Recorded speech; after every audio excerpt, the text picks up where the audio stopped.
Hi, bonsoir et bienvenue sur la chaîne Tempête du Salut. J'espère que vous allez bien. Je vais bien, Dieu veille. En ce moment, aujourd'hui, je viens plutôt poser des questions parce que j'ai fait un constat. Je parle surtout dans cette vidéo à nous chrétiens. J'ai fait un constat. Allons directement dans la parole de Dieu et là, je vais vous dire de quoi il s'agit. Nous sommes dans Jean 16 au chapitre 13.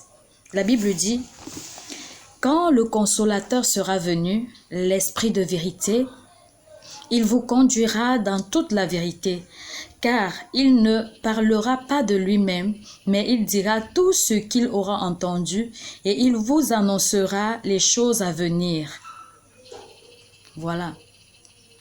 Quand le consolateur sera venu, l'Esprit de vérité, il vous conduira dans toute la vérité. Et moi, je veux poser la question. Je veux poser des questions. Quel est ce Saint-Esprit que nous avons aujourd'hui qui nous fait seulement parler en langue, qui nous fait seulement prophétiser, mais qui ne nous dit rien de plus? Qui ne nous enseigne pas à bien nous tenir, à bien nous conduire? Qui ne nous enseigne pas à bien nous habiller, qui ne nous conduit pas dans la justice. Lorsque nous parlons mal des autres, le Saint-Esprit ne nous dit rien. Et moi, je veux savoir, le problème c'est le Saint-Esprit ou c'est nous? Ou c'est nous qui ne voulons pas nous laisser conduire par le Saint-Esprit? La Bible dit que ceux qui sont conduits par l'Esprit de Dieu sont des fils de Dieu. C'est nous le problème ou c'est le Saint-Esprit? Parce que en ce 21e siècle, le constat est catastrophique. Nous prophétisons, nous parlons beaucoup en langue. Oui, nous avons des révélations profondes, mais notre conduite laisse à désirer. Notre conduite, enfant de Dieu, laisse à désirer. Pourquoi le Saint-Esprit qui doit te conduire dans toute la vérité ne te dit pas comment t'habiller décemment, par exemple? Le Saint-Esprit qui doit te conduire dans toute la vérité, pourquoi il ne te dit pas de ne pas mal parler des autres? Tu as mis le Saint-Esprit où? Où avons-nous posé le Saint-Esprit? Est-ce que c'est le Saint-Esprit qui marche selon notre volonté ou c'est nous qui nous laissons conduire par le Saint-Esprit? Est-ce que c'est nous qui conduisons le Saint-Esprit? C'est la raison pour laquelle nous sommes des chrétiens tellement charnels. Parce que nous ne nous laissons pas conduire par le Saint-Esprit. Nous pensons que la seule chose que le Saint-Esprit peut faire dans nos vies, c'est le parler en langue, c'est la prophétie.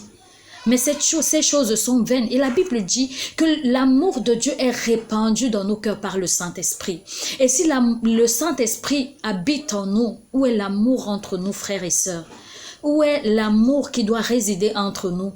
Est-ce que le Saint-Esprit ne nous conduit pas dans l'amour? Est-ce qu'il ne nous pousse pas à aimer? Il nous pousse seulement à parler en langue et à prophétiser. Où est le Saint-Esprit? Où avons-nous posé le Saint-Esprit? Église du Seigneur, où avons-nous mis le Saint-Esprit? Pourquoi nous étouffons le Saint-Esprit? Nous l'empêchons de faire son œuvre en nous. Nous voulons seulement les prophéties, nous voulons les dons, mais notre caractère, ce que nous sommes, laisse à désirer. Il faut qu'on reconsidère le Saint-Esprit. Église de Dieu, il faut que nous fassions des efforts de reconsidérer l'Esprit de Dieu. Sois béni au nom de Jésus. Merci, je prie que cette exhortation suscite de questionnements en toi. Je prie que cette exhortation suscite des questionnements en toi afin que tu demandes au Saint-Esprit de se révéler à toi et que tu commences à marcher par l'Esprit de Dieu. Sois béni au nom de Jésus-Christ et shalom.